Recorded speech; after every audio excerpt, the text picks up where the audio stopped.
Hello friends, welcome to Intellect Medicos, Learning Made Easy. If you haven't subscribed till yet, do subscribe our channel to get the updates about my new videos. So, today we will discuss about ECG. This is by far the most important topic for all the medicos. Sometimes you get confused after seeing the ECG, for example like this, and you think, is this normal? Should I call the cardiologist? So, in today's video, I'll try to make ECG very simple in only 10 steps. And in the end, you'll be able to diagnose majority of heart rhythms on your own. So let's start. ECG or electrocardiogram. It is the graphical representation of electrical activity going on in the heart. Now how to read an ECG in just 10 steps. Before that, we need to check the calibration or speed of the machine, which is normally set at 25 mm per second. In most of the books on ECG, first step is to calculate rate.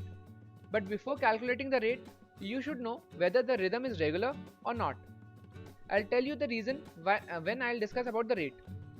So we'll discuss the ECG interpretation in this manner: rhythm, rate, axis, P wave, PR interval, Q wave, QRS complex, QT interval, ST segment and T wave. Now step 1 is rhythm. To check the rhythm, we check the RR interval. As in this ECG, RR interval are equal and there is P wave before every QRS complex. So this is a normal sinus rhythm. In this second ECG, as you can see, the RR interval is not equal at any time and there is no identifiable P wave. The rhythm is irregularly irregular, which occurs most commonly in atrial fibrillation. Now look at this ECG. Normal regular rate with regular drop beat. So rhythm is regularly irregular, which is seen most commonly in second degree heart block type 2. Step 2. It is to calculate heart rate from an ECG. If the rhythm is regular in ECG, heart rate is calculated by 300 divided by large boxes between RR interval. And this is a ECG graph paper.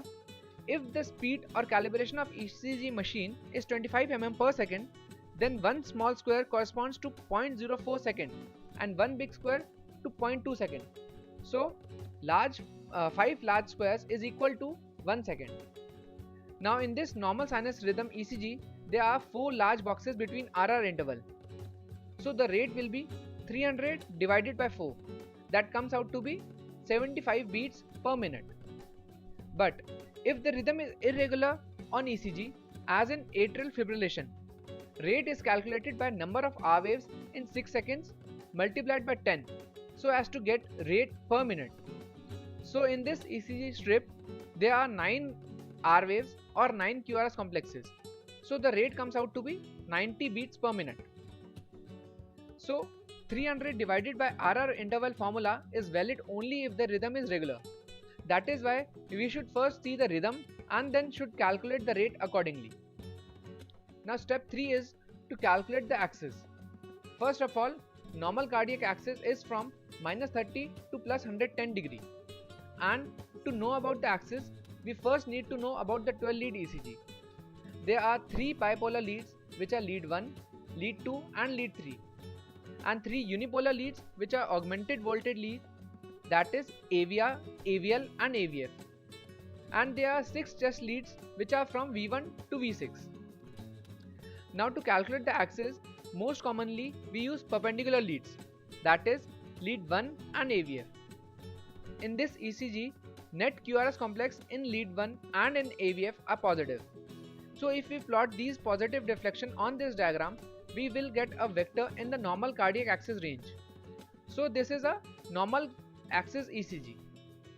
And if net QRS is positive in lead 1 and negative in AVF, the net vector will be in left axis deviation range.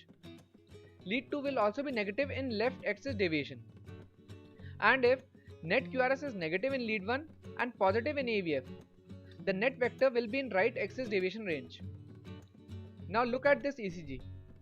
Net QRS in lead 1 is positive and net QRS is negative in AVF.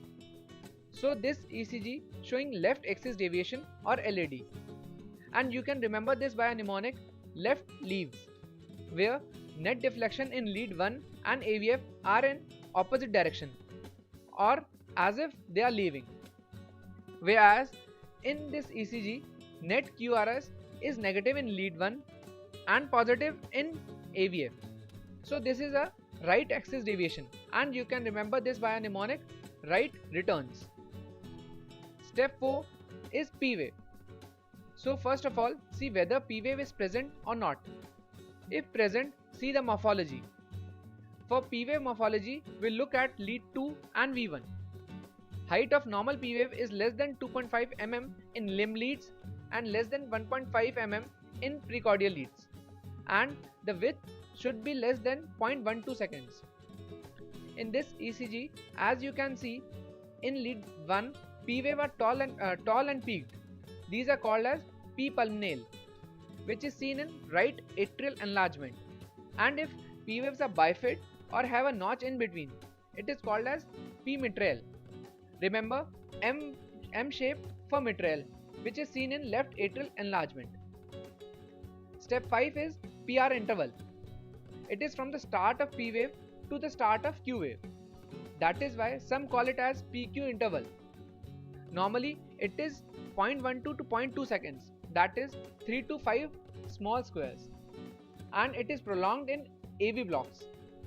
Reduced in WPW syndrome, in which there is an accessory pathway which conducts impulses faster than the normal, producing shorter PR interval. And PR interval is depressed in pericarditis cases. Step 6, it is Q wave. It is called pathological if more than 2 small squares deep and usually indicate current or past MI. As you can see, deep Q waves in inferior leads 2, 3 and AVF. So this is ECG of old inferior wall MI. Step 7 is QRS complex. Normally it is 0.08 to 0.12 seconds, that is 2 to 3 small squares. It is widened in ventricular arrhythmias, which can be ventricular ectopic or ventricular tachycardia or ventricular fibrillation or any pathology below bundle of His. QRS is also widened in bundle branch blocks. In RBBB, there is M pattern in V1 and W pattern in V6. You can remember it with a mnemonic MARROW, where double R is for RBB and M in V1, W in V6. Similarly, you can remember ECG of LBB by a mnemonic William, where W pattern in V1 and M pattern in V6 is present.